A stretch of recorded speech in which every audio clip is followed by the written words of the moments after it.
In the early 1970s, London was a city of contrasts, traditional yet evolving, with its cobblestone streets echoing tales of old and whispers of modern ambitions. Amidst this backdrop, a man named Anthony Gavin, a photographer by profession, harbored a vision that blurred the lines between fiction and audacity. Gavin, inspired by the Sherlock Holmes story, The Red-Headed League, envisioned a heist that would etch his name into the annals of criminal history. His plan was as daring as it was meticulous: to tunnel into the vault of Lloyds Bank on Baker Street, a location ironically close to the fictional detective's residence at 221B. To bring this vision to life, Gavin assembled a team of individuals, each bringing a unique skill set to the table. Among them was Reg Tucker, a used car dealer with no criminal record, who would play a pivotal role in the reconnaissance phase. Another key player was Thomas Stevens, responsible for procuring the necessary tools for the operation. The gang's strategy was both simple and ingenious. They rented a leather goods shop named Loose Sack, located 2 doors down from the bank. Under the guise of running a legitimate business, they began the arduous task of digging a tunnel from the shop's basement to the bank's vault. Working primarily on weekends to avoid detection, the team faced numerous challenges, from removing debris without arousing suspicion to ensuring the tunnel's structural integrity. As the days turned into weeks, the tunnel grew closer to its target. The gang's dedication was unwavering, driven by the promise of the treasures that lay within the bank's vault. Little did they know, their actions would soon capture the attention of not just the police, but the entire nation. From the outside, Loose Sack looked like just another unremarkable leather goods shop. But down in the basement, the atmosphere was anything but ordinary. The gang, working in rotating shifts, toiled in cramped, low-ceilinged space, using everything from pickaxes to homemade carts to move rubble out of sight. They worked with military precision. Noise was a constant concern. They feared that the sounds of their digging might alert the bank staff or nearby shopkeepers. To muffle the noise, they timed their most aggressive digging during periods of heavy street traffic or late at night when the city's hum could cover their tracks. The tunnel eventually stretched over 40 feet, running under 2 commercial buildings and ending directly beneath the vault floor. To reinforce the tunnel walls, they installed timber beams and regularly tested the structure for any weakness. This wasn't a sloppy smash-and-grab job. It was careful, calculated, and quietly brilliant. At this point, the crew had been tunneling for about 3 months. Tensions began to build, not because the plan was falling apart, but because it was actually coming together. They were close. Very close. And with that, the pressure to execute everything perfectly was higher than ever. Each man knew what was at stake. The reward was massive: millions in cash, jewels, bonds, and safety deposit boxes with unknown but potentially priceless contents. But one wrong move could bring the law crashing down on all of them. Still, they pressed on, driven by greed, ambition, and perhaps even the thrill of pulling off what they believed would be the perfect crime. By early September 1971, the gang was finally in position. After months of exhausting labor underground, they had tunneled directly beneath Lloyds Bank's vault. Now, all that stood between them and unimaginable riches was a thick slab of concrete. But this wasn't the moment to rush. They waited until the perfect weekend, one that aligned with a national holiday when the bank would be closed and the neighborhood unusually quiet. On the night of Saturday, September 11th, they made their move.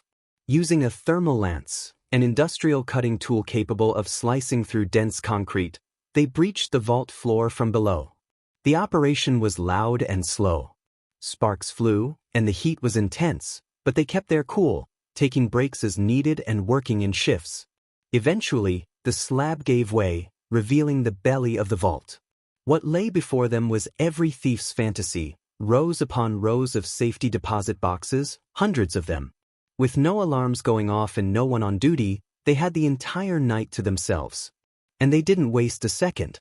They used crowbars, bolt cutters, and sheer force to break open over 260 boxes.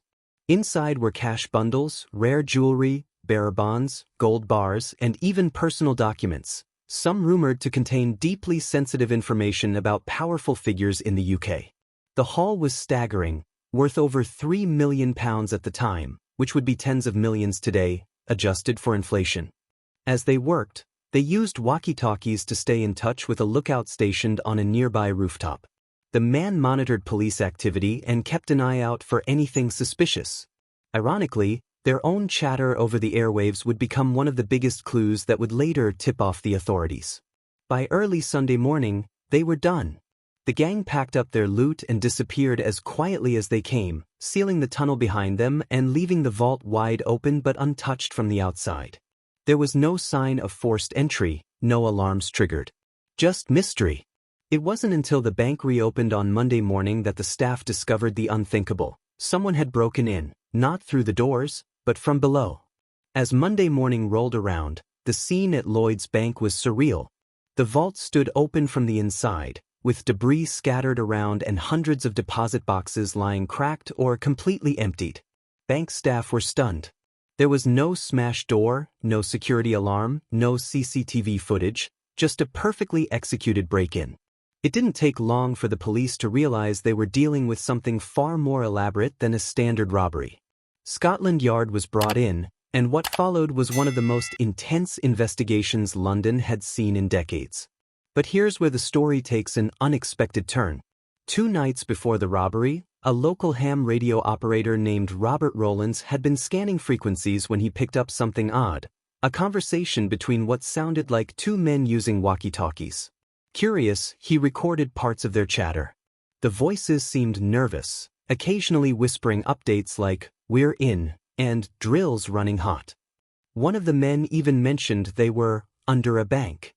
Thinking it might be a prank, Rowlands reported it to the police, who unfortunately brushed it off as nonsense.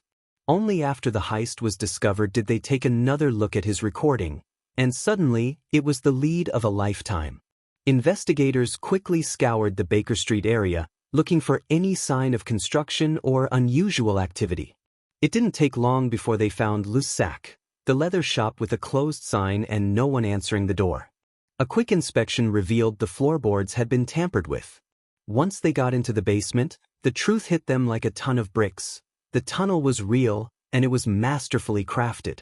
The gang had been so careful, but the one thing they hadn't considered was a curious radio enthusiast stumbling onto their frequency. Still, for the police, finding the tunnel was just the beginning. The bigger challenge was figuring out who had actually pulled it off. The crew had vanished without a trace. No fingerprints, no vehicles, no names, no faces. It was as if they had slipped into the shadows as smoothly as they'd entered the vault.